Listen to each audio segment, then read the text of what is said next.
আমের এই সিজনটাতে আমরা নানান রকমের রেসিপি করে খেতে পারি, যেটা হবে ভীষণ সহজ এবং ভীষণ টেস্টি।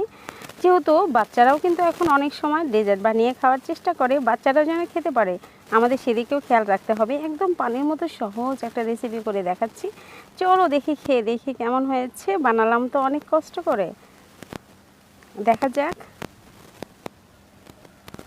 খেয়ে দেখাচ্ছি।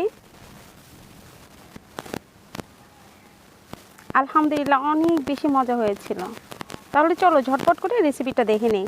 এখানে আমি ব্রেড স্লাইস নিয়েছি 4 পিস। তোমরা এখানে কোয়ান্টিটি বাড়াতে পারো বা কমাতে পারো, তোমাদের ইচ্ছা।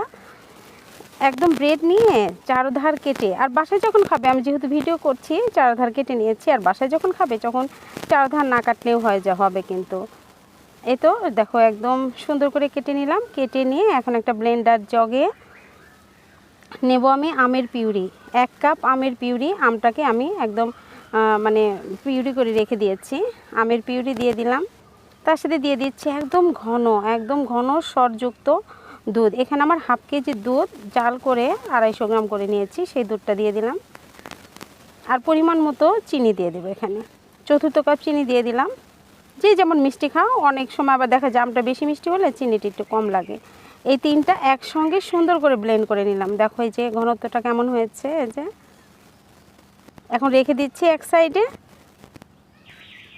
এবার দেখো একটা শিরা করে নিচ্ছি, হাফ কাপ চিনি, হাফ কাপ পানি, তার সাথে দিয়ে দেবো একটু জাফরান। দিয়ে শিরাটা, চিনিটা গলা পর্যন্ত শিরাটা আমি বানিয়ে নেব। বেশিক্ষণ কিন্তু জল দেওয়া যাবে না, দিতে হবে হাফ চামচ গোলাপ জল দিয়ে, মানে চিনিটা গলা পর্যন্ত আমি এখানে ফুটিয়ে নেব আর কি। এ তো হয়ে গেছে, এখন নামিয়ে রাখছি। নামিয়ে রেখে দেবো একটু ঠান্ডা হওয়ার জন্য। আর এই যে ব্রেডগুলো যে কেটে রাখলাম, এগুলো এখন আমি ঘি দিয়ে ভেজে নেব। ঘি বা তেল যেটা তোমাদের ইচ্ছা, শুধু সরিষার তেল দিয়ে ভাজা যাবে না। এখানে সয়াবিন তেল বা ঘি বা বাটার যে কোনো একটা দিয়ে ভাজা যেতে পারে। এখানে আমি ঘি দিয়ে ভাজছি, যেহেতু ডেজার্ট বানাবো।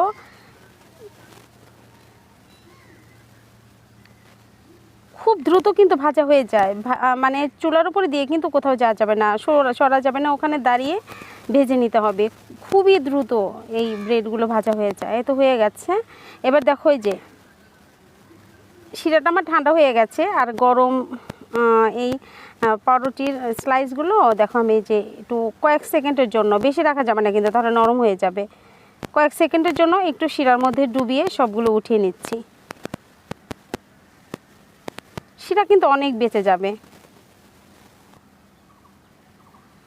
দেখো যে এভাবে আমি সবগুলোই 2-3 সেকেন্ড করে রেখেই অমনি উঠিয়ে নিচ্ছি, বেশি রাখা যাবে না তাহলে কিন্তু একদম নরম হয়ে যাবে। যেহেতু শিরাটা আমার একটু পাতলা টাইপের, এই তো এইটুকু বেঁচে গেল। এখন দেখো শুধু সার্ভ করার পালা। একদম সহজ না, যে কোনো কেউ ছোট থেকে বড় সবাই বানিয়ে নিতে পারবে। বিশেষ করে বাচ্চারা এই মজাদার রেসিপি ওরা নিজেই বানিয়ে নিতে পারবে খুব সহজে, আর খেতে যে কি মজা। এখন বাজারে প্রচুর পরিমাণে আম পাওয়া যাচ্ছে, চাইলে আমরা এভাবে বানিয়ে বাচ্চাদের খাওয়াতে পারি, অতিথি আপ্যায়ন করতে পারি। এই গরমে এরকম একটা ডেজার্ট হলে কেমন লাগে বলো তো? ভীষণ টেস্টি। আশা করছি তোমাদের কাছে অনেক বেশি ভালো লাগবে, আর ভালো লাগলে পেজটাকে ফলো করো।